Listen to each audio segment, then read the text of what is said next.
Welcome back sa aking YouTube channel para sa mga first time lang panonood. Please click mo na yung Jeremy's TV Manila. Anyway guys, wala na ba ito, libre lang.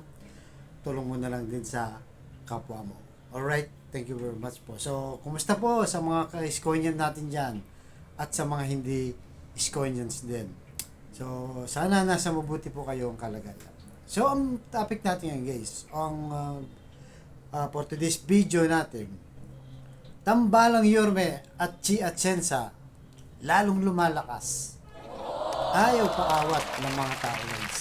Kahit saan sila magpunta. Simula nung dumating siya guys mula sa Canada, itong si Yorme, diretso na siya sa tao.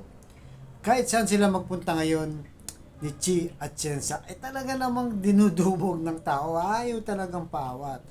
Picture dito, selfie doon, kamay dito, tawa doon, biruan dito. Iba talaga guys ang karisma ng dalawa na to.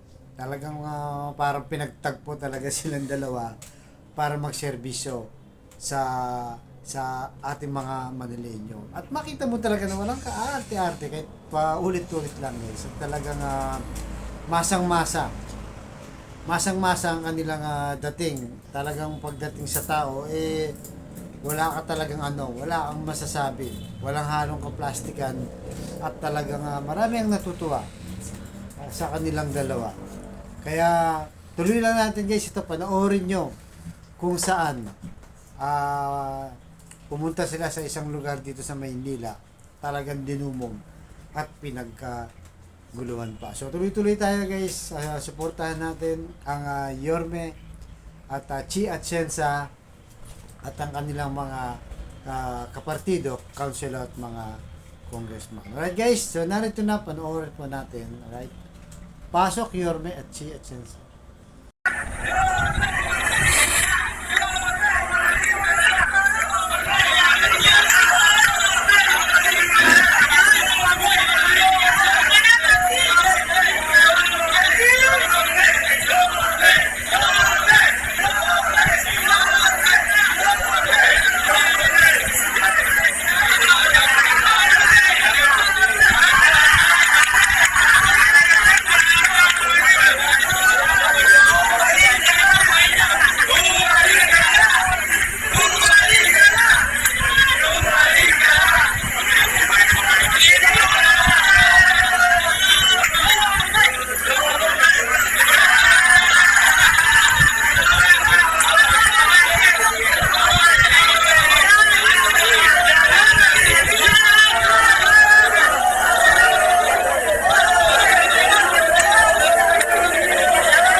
Nagtatabi daw sa'yo, si Jerome Galileo.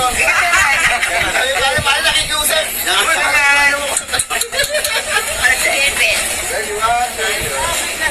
One, two,